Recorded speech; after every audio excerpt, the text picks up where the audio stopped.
Hey foodies, and welcome back to Cooking with Kiana. Today I'm going to be showing you guys how to get crispy southern fried chicken. This chicken is going to be super moist and tender, and it's going to pack a ton of flavor. If you guys are interested in this recipe, keep on watching. Don't forget to like, comment, and subscribe. That way you could become a part of the foodie family and you don't miss new recipes. Now let's get started. So for this recipe, you're going to need 2.5 cups of buttermilk, 1 tablespoon of hot sauce, and of course, we're going to need some seasonings for our buttermilk brine. I'm going to be using 1 teaspoon of Old Bay seasoning, 1 teaspoon of Lawrys seasoning, 2 teaspoons of complete seasoning, 1 teaspoon of black pepper, 1 teaspoon of onion powder, and 1 sazon packet. And for the breading, I'm going to be using half cornstarch and half flour. So 1 cup of flour and 1 cup of cornstarch. And of course, you're going to need to season that flour up as well. So I'm going to be using 1 teaspoon of black pepper, 1 teaspoon of complete seasoning, and 1 teaspoon of Old Bay. So this is the chicken that I'm going to be frying today. I love leg quarters, so that's what I'm going to be using. I just went ahead and separated the thighs from the legs. However, you can use a whole chicken or you can even use wings. So in a separate bowl, you're going to go ahead and add in your 2.5 cups of buttermilk, and that is going to be our brine solution. To that brine solution, we are going to add in our seasoning as well as a tablespoon of hot sauce, and that is going to give this chicken tons of flavor with the seasoning and the hot sauce and that brine. Let me tell you, that chicken is going to be so tender and moist and flavorful. So just go ahead and give that a good stir. Once that is well stirred, we're going to go ahead and add in our chicken. Just make sure that chicken is fully submerged. That way it can be fully coated in that buttermilk mixture, because trust me, it's going to soak up all of that flavor. And that buttermilk brine is going to not only season the outside of your chicken, but your chicken is going to be seasoned deeply in the inside. So it's going to be a lot of flavor all throughout. So go ahead and let that marinate in your fridge for at least 4 hours.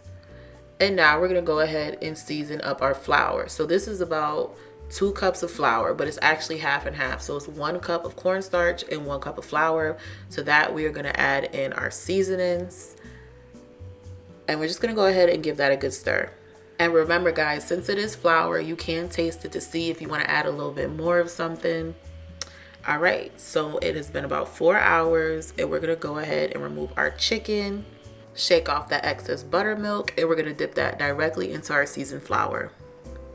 And just go ahead and get a good coating on there. And since the chicken has already been sitting in buttermilk, we don't have to dip it into any eggs or milk to get it to stick together, which is good because you get to skip a couple of steps and it makes the process a lot easier. Now, once you're done coating your chicken, go ahead and shake off that excess flour. And then we're gonna add that into a plate. Make sure they are not touching and let that sit for about 30 minutes. That way it could be nice and crispy. All right, so now we could finally start frying our chicken. I'm gonna be using a cast iron skillet.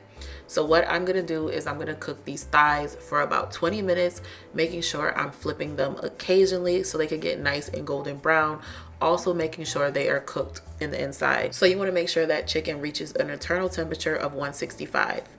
As you can see, the chicken looks done. It is nice and crispy. So we're gonna go ahead and fry another batch. So I'm just gonna go ahead and repeat those same steps. We're gonna let that chicken cook for about 10 to 15 minutes on each side, depending on how big your chicken is. Go ahead and flip that over. Let that chicken cook on the other side as well. And once that chicken looks nice and crispy and golden brown, we're gonna go ahead and remove it from our hot oil. And we're gonna place that on a baking sheet. That way that chicken can rest and it can stay nice and crispy.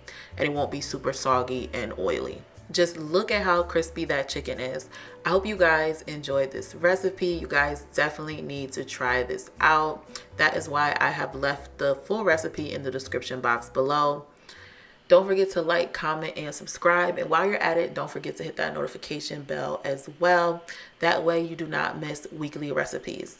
And when you do try this recipe, do not forget to leave me a comment below letting me know what you think about the recipe. I love hearing your guys' feedback on how you guys feel about my recipes. Thanks for watching, and I will see you guys in the next video.